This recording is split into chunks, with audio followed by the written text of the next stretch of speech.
बिस्मिल्लाहिर्रहमानिर्रहीम। अस्सलामुअलैकुम बेटे। लास्ट लेक्चर में हमने Newton first law of motion को रीड किया था। आज का हमारा जो टॉपिक है वो है Newton second law of motion.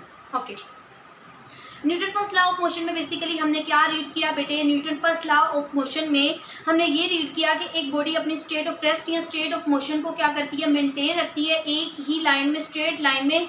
तो उस चीज़ को हम क्या कहते हैं? Newton first law of motion. अगर कोई उसके ऊपर बाहर से एक्सटर्नल फोर्स एक्ट भी करती है, फिर भी वो अपनी जो स्ट्रेट लाइन है उसमें ही मूव करती है, अपनी पोजीशन को चेंज नहीं करती, उस चीज़ को हमने किस में रीड किया था? Newton first law of motion में। अभी जो आज हमारा टॉपिक है वो है Newton second law of motion. Newton second law of motion हमारे पास पूछा जाता है as a long question, as a short question and as a mathematically form में। अब जो Newton first second law of motion है इसमें बेटे ये वेरी इंपॉर्टेंट है as a long question and short question में भी इम्पोर्टेंट है और इजी टॉपिक है, आसान है। तो इसको जरा स्टार्ट करते हैं। Newton second law of motion, ठीक है। अब Newton second law of motion की डिफाइन क्या है? डिफाइन से आपको पूरे टॉपिक की क्या समझ आ जाएगी। अब सुने जरा।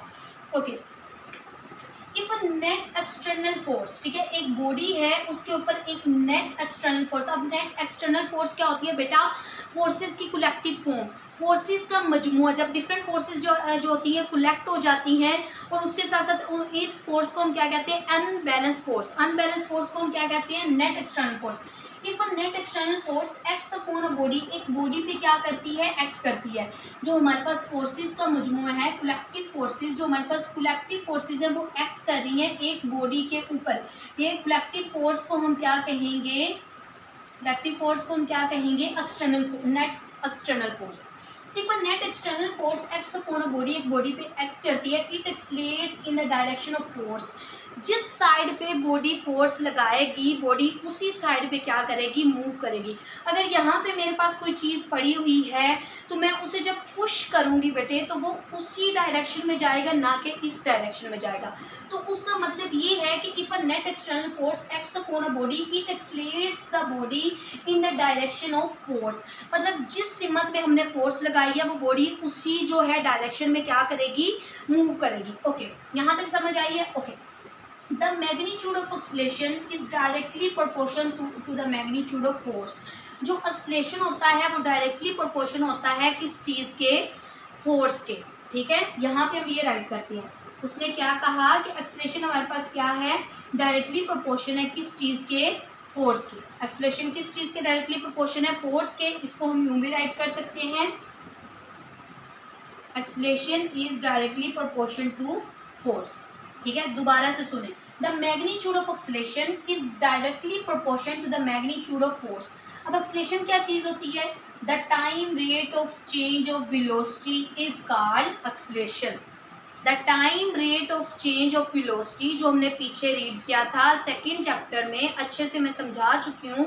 The time rate of change of velocity is called acceleration, ठीक है। Is directly proportion to the magnitude of force. मतलब जितना फोर्स लगाएंगे उतना ही हमारे पास क्या होगा? एक्सलेशन प्रोड्यूस होगा, यहाँ तक। And is inversely proportion to the mass of the body. लेकिन किस चीज़ के इनवर्सली प्रोपोर्शन होता है? बॉडी के मास के, ठीक है। कौन सी चीज़ हमारे पास एक्सलेशन हमारे पास किस चीज़ के डायरेक्टली प्रोपोर्शन होता है? बॉडी के मास के। इनवर्सली प्रोपोर्शन इसके मास के। अगर मास ज़्यादा होगा एक्सलेशन कम होगा, बॉडी की स्पीड क्या होगी? कम होगी। अगर हमारे पास एक्सलेशन ज़्यादा होगा, मास क्या होगा? कम होगा। ये दोनों एक दूसरे के क्या है? इनवर्सली प्रोपोर्शन है। अगर एक्सलेशन ज़्यादा है फोर्स भी ज़्यादा है, अगर फोर्स ज़्यादा है एक्सलेशन भी ज़्यादा है। डायरेक्टली का मतलब ये है होता है कि अगर एक चीज़ ज़्यादा है दूसरी भी ज़्यादा होगी। इनवर्सली का मतलब ये होता है एक चीज़ ज़्यादा है दूसरी कम होगी, दूसरी चीज़ ज़्यादा है तो पहली चीज़ क्या होगी? कम होगी। ओके, अब हम इसे कलेक्टिव फॉर्म में राइट करते हैं। ए इज इक्वल है एफ ओवर एम, ठीक है। कांस्टेंट जो है वो क्या होगा? के होगा। और के की वैल्यू इसमें क्या है? 1। के की वैल्यू क्या होगी?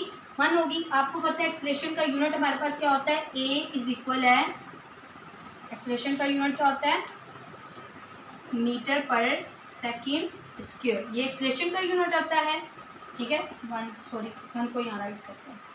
उसके बाद फोर्स का यूनिट हमारे पास बेटे क्या होता है, न्यूटन, ठीक है। मास का यूनिट क्या होता है, किलोग्राम, केजी जिसे हम कहते हैं। अभी राइट करती हूँ यहाँ पे,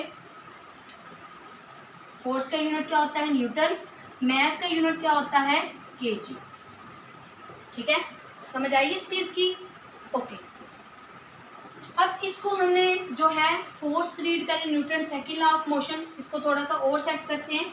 ये हमारे पास यहाँ पे क्या हो रहा है, जो है डिवाइड हो रहा है, यहाँ पे आके क्या हो जाएगा, मल्टीप्लाई। तो हम क्या लिखेंगे, F इज इक्वल है ma। According to Newton second law of motion force किस चीज के इक्वल होती है, मास और एक्सीलरेशन, ठीक है। फोर्स किस चीज के इक्वल होती है, मास और एक्सीलरेशन के। और फोर्स का यूनिट क्या होता है, 1 न्यूटन, और 1 न्यूटन किस चीज के इक्वल होता है, मास का 1 kg और एक्सीलरेशन का ms-2।